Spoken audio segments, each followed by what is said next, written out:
ये कार्यकर्ताओं का सम्मेलन है। आप दूर दूर से आए हैं।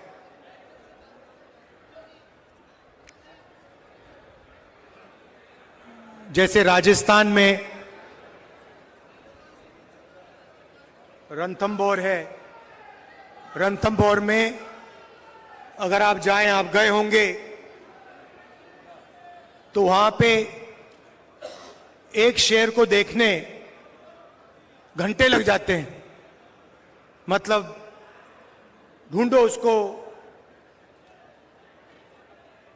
6-7 घंटे लगते हैं और फिर एक झलक दिखती है, भाग जाता है। आप में से लोग गए होंगे रणथंभौर। यहां पे पहली बार मैंने देखा है कि हजारों बब्बर शेर एक साथ बैठे हुए हैं।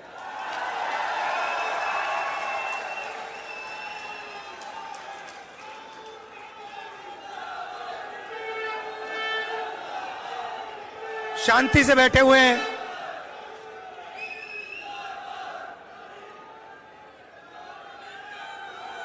नफरत की बाजार नहीं है, मोहब्बत की दुकान है।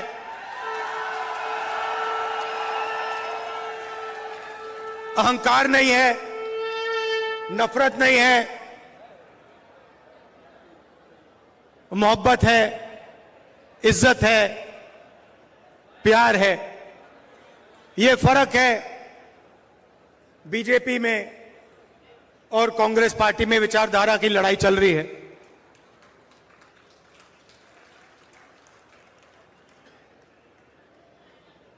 कुछ दिन पहले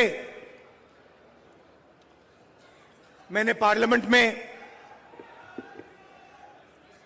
अदानी जी वाला भाषण दे दिया।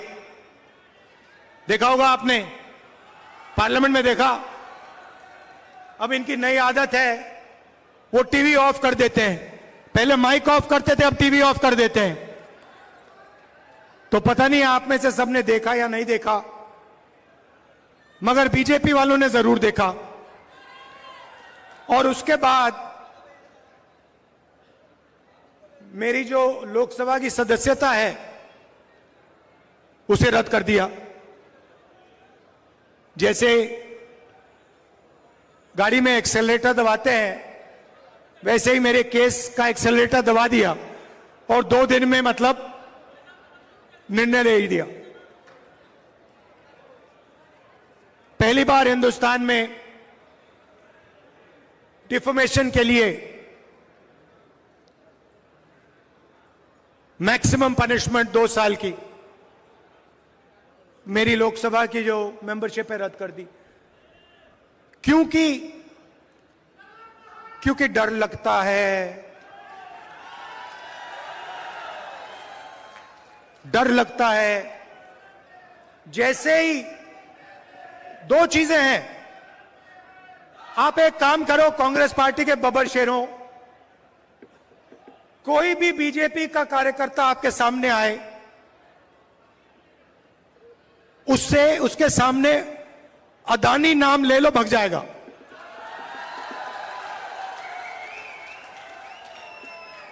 एक से उसको सामने खड़ा होगा, आएगा, वो कुछ भी कहे, आप उससे कहो भैया एक बात बताओ, ये आपके जो प्रधानमंत्री हैं, इनके बीच में और अदानी जी के बीच में क्या रिश्ता है? बीजेपी वाला भग जाएगा। तो पैनिक होता है, डर लगता है। उसके बाद दूसरा भाषण दिया, प्रेस कॉन्फ्रेंस की तारीखें आप मिला लीजिए। जैसे ही मैंने लोकसभा में भाषण दिया, वैसे ही मेरे केस पर एक्सेलरेटर दबा दिया गया। उसके बाद इंटरनेशनल फाइनेंशियल अखबार में अदानी जी के बारे में कहानी आती है। मैंने प्रेस कॉन्फ्रेंस किया। जिस दिन प्रेस कॉन्फ्रेंस किया, उस दिन नरेंद्र मोदी जी ने स्पेशल सेशन लागू कर दिया। और पहले महिला आरक्षण की बात नहीं थी। आपको याद होगा, पहले हिंदुस्तान के नाम को बदलने की बात थी। याद है आपको? इंडिया से भारत। अब पहली बात, कॉन्स्टिट्यूशन में साफ लिखा है इंडिया दैट इज भारत, मतलब दोनों नाम कॉन्स्टिट्यूशन में हैं। मगर ये इन्होंने पहले नया बहाना बनाया, इंडिया वर्सेस भारत। कोई झगड़ा नहीं इंडिया और भारत के बीच में, मगर इन्होंने कोशिश की भैया इंडिया और भारत के बीच में लड़ाई कराओ। थोड़े दिनों में उनको पता लग गया कि जनता इसको एक्सेप्ट नहीं करेगी। जनता ये बात को सुनने के लिए तैयार ही नहीं है। प्रॉब्लम हो गई। अब स्पेशल सेशन में क्या करें? स्पेशल सेशन तो अनाउंस कर दिया, अब क्या करें? चलो महिला आरक्षण की बात करते हैं। अब देखिए, महिला आरक्षण का हमने पूरा समर्थन किया है। राजीव गांधी जी पंचायती राज में महिला आरक्षण लाए थे। हमने बिल का, सब पार्टियों ने, इंडिया ने, जो हमारा गठबंधन है, सब पार्टियों ने कहा हम इस बिल को पूरा समर्थन देते हैं। मगर इसमें हमारे 2-3 सवाल हैं, सवाल के जवाब दे दीजिए। पहला सवाल, इसमें ओबीसी महिलाओं के लिए रिजर्वेशन क्यों नहीं किया? दूसरा सवाल, बीजेपी के लोग कहते हैं कि महिला आरक्षण करने से पहले नए सेंसस की जरूरत है और नए डिलिमिटेशन की जरूरत है।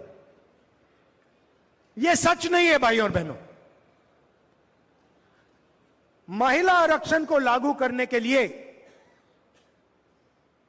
विधानसभा और लोकसभा की 33% सीटें महिलाओं को आज दी जा सकती हैं। मगर इन्होंने बहाना बनाया है। ये चाहते हैं कि महिला आरक्षण 10 साल में लागू हो। हम चाहते हैं कि महिला आरक्षण आज लागू हो।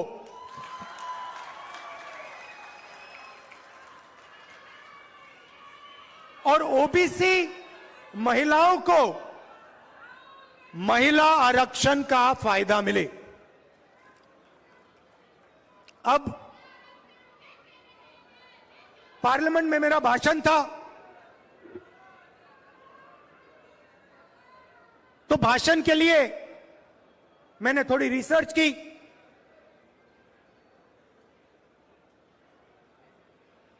हमारे जो इंस्टीट्यूशंस हैं, जो संस्थाएं हैं,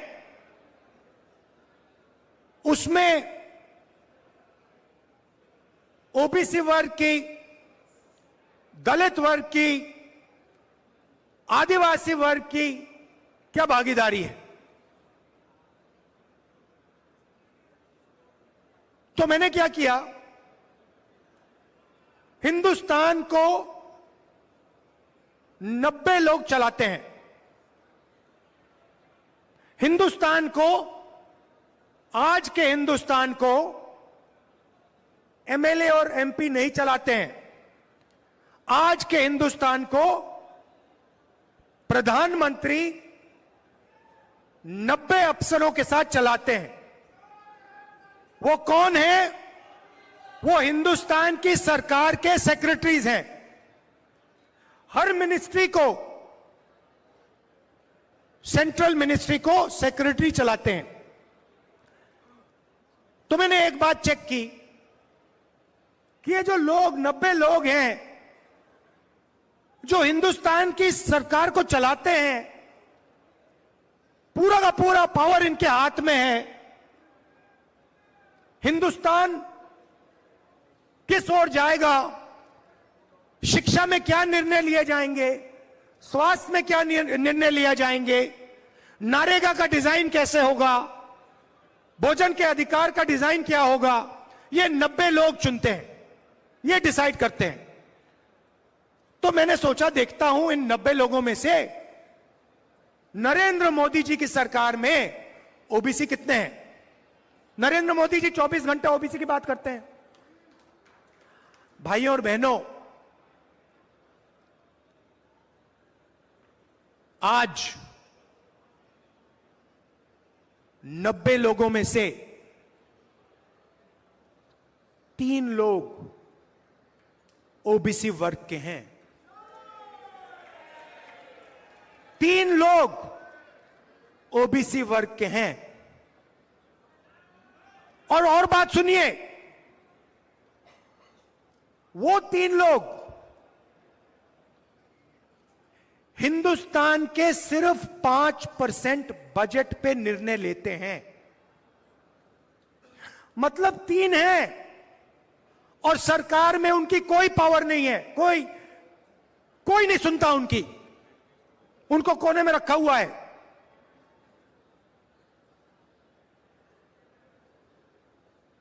तो फिर पार्लियामेंट में मैंने एक और सवाल पूछा जो शायद हिंदुस्तान के लिए, ओबीसी वर्ग के लिए सबसे महत्वपूर्ण सवाल है, और वो ये है कि इस देश में ओबीसी कितने हैं, दलित कितने हैं, आदिवासी कितने हैं, कौन से समाज के कितने लोग हैं। और ये सवाल का जवाब सिर्फ कास्ट सेंसस से मिल सकता है।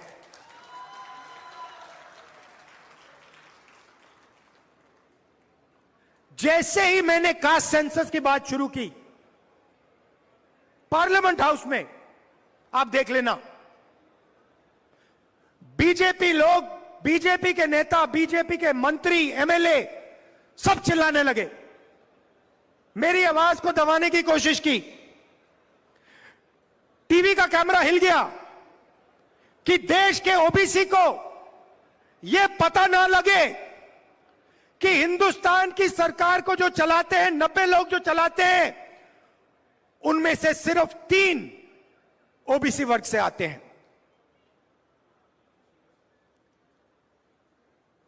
नरेंद्र मोदी जी, बीजेपी अदानी जी से डरते हैं। अदानी जी शब्द को अगर विपक्ष का कोई बोलता है, बीजेपी का कार्यकर्ता, प्रधानमंत्री, मंत्री सब हिलने लगते हैं, टीवी ऑफ हो जाता है, माइक बंद हो जाता है। दूसरी तरफ जैसे ही कांग्रेस पार्टी कास्ट सेंसस की बात करती है, जो मैंने बात उठाई पार्लियामेंट हाउस में, 90 लोगों में से 3 लोग ओबीसी क्यों हैं, 5% बजट इन लोगों के हाथ में क्यों है? क्या ओबीसी की आबादी 5% है? क्या 5% है? नहीं, ये कोई नहीं जानता। कोई कहता है 50%, कोई कहता है 45%, कोई कहता है 55%। मैं सिर्फ ये कह रहा हूं, किसी को चोट लगती है, पहला काम क्या करते हैं? पहला काम अस्पताल में ले जाते हैं, कहते भैया एक्सरे करो, एक्सरे करो, पता लगाओ कि असलियत क्या है। हड्डी टूटी है, हां या ना? कौन सी हड्डी टूटी है? कास्ट सेंसस भाई और बहनों एक्सरे है। कास्ट सेंसस से पूरा पता लग जाएगा हिंदुस्तान में कौन कौन लोग हैं, महिलाएं कितनी हैं, ओबीसी कितने, दलित आदिवासी माइनॉरिटी।